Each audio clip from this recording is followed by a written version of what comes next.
મિત્રો, ઘણીવાર આપણે કેન્સરની સારવાર ચાલતી હોય ને ત્યારે દવા સિવાયની બાકીની મહત્વની વસ્તુને ભૂલી જતા હોઈએ છીએ. આજે એની ચર્ચા કરવી છે.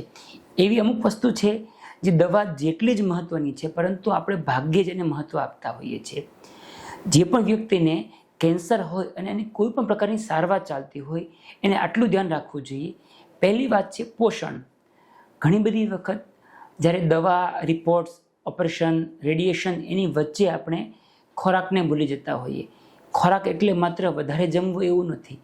કેન્સરની અંદર બેલેન્સ ડાયટનું બહુ મહત્ત્વ છે. શરીરને ઘણું બધું પ્રોટીન જોઈએ જ્યારે લડવું હોય કોઈ રોગ સામે ત્યારે. એટલે હાઈ પ્રોટીન ડાયટ આપણે આપવો પડે. બીજી વસ્તુ, ઘણી બધી વખત કેન્સરમાં શું પ્રોબ્લેમ આવે છે કે દર્દીને ભૂખ લાગતી નથી, એટલે ખોરાક ઓવરઓલ ઓછો થઈ જાય. એમાં પણ એક સામાન્ય માન્યતા છે, બીમાર પડે એટલે ફ્રૂટ જ્યુસ, મોસંબીનો રસ આપે, તરોપાનું પાણી આપે. આ બધું એટલું બધું વધારે ક્વોન્ટિટીમાં લોકો લે કે બાકીનો ખોરાક આમ પણ ઘટી જાય. ફ્રૂટ જ્યુસની અંદર મોસંબીનો રસ હોય, તરોપામાં વિટામિન્સ મળે, પણ કેલરી પ્રોટીન ખાસ હોતું નથી.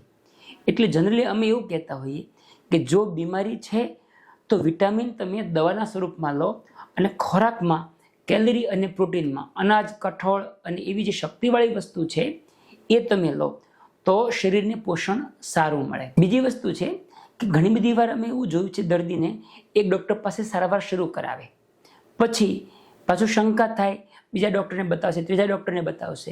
અમે એવી સલાહ આપતા હોઈએ કે તમે ડૉક્ટરને સિલેક્ટ કરતાં પહેલાં 10 વખત ચેક કરો, રેફરન્સ લો, જે પણ કરો, પરંતુ એક વખત તમે એક ડૉક્ટર પાસે સારવાર શરૂ કરાવી પછી તમારે પૂરતો વિશ્વાસ મૂકવો જોઈએ. જ્યારે દર્દી ડૉક્ટરના દરેક નિર્ણય સામે એ ક્વેશ્ચન ભલે પૂછે એ ઓકે, પરંતુ એ અટકાવે, ડૉક્ટર એવું કહેશે મારે આજે ઇન્જેક્શન આપો, ડૉક્ટર દર્દી કહેશે ના મારે નથી અપાવવું, ફેમિલી ના પાડે છે, અમારે 1 વીક પછી કરાવવું છે. જ્યારે આવું થતું હોય ને ત્યારે સારવાર પ્રોપર થાય નહીં અને ડૉક્ટર મોરલી એને કરવાની મજા ન આવે. એટલે ડૉક્ટરના સિલેક્શન પહેલાં 10 વખત વિચારો, પરંતુ એક વખત કોઈ ડૉક્ટરનું સિલેક્શન કર્યું પછી પૂર્ણ વિશ્વાસ મૂકો. ત્રીજો મુદ્દો છે પોઝિટિવિટી, પોઝિટિવ માનસિકતા. આપણા સમાજની અંદર ખબર કાઢવા જવું કે બીમાર વ્યક્તિ હોય એની ખબર પૂછવા જવું એનો રિવાજ બહુ કોમન છે.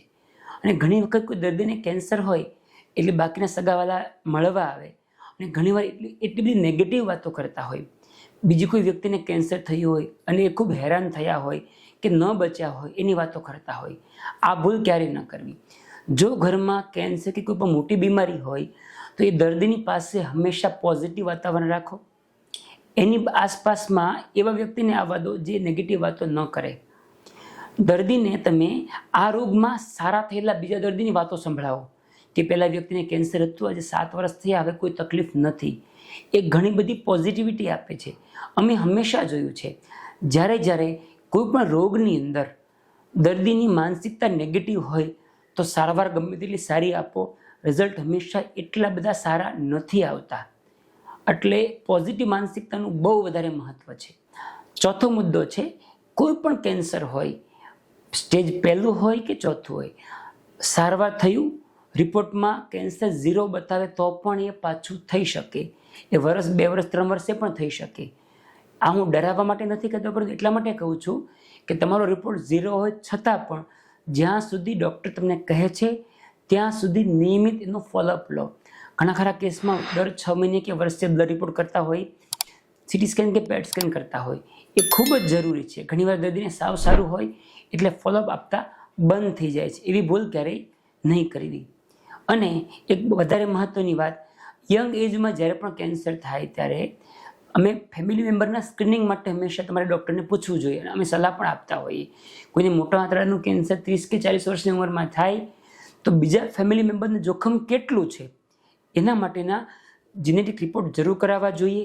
અને જો એ જેનેટિક રિપોર્ટ પોઝિટિવ હોય, ફેમિલી મેમ્બરમાં જોખમ વધારે હોય, તો એમાં તમે નાની ઉંમરમાં રિપોર્ટ કરાવીને આ રોગને શરૂઆતના સ્ટેજમાં પકડી અને સંપૂર્ણપણે દૂર કરી શકો છો.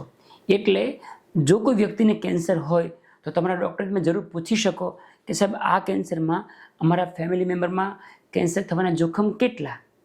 એ તમને જરૂર જણાવશે કે તમારે સ્ક્રીનિંગ જરૂર છે કે નહીં. ધન્યવાદ.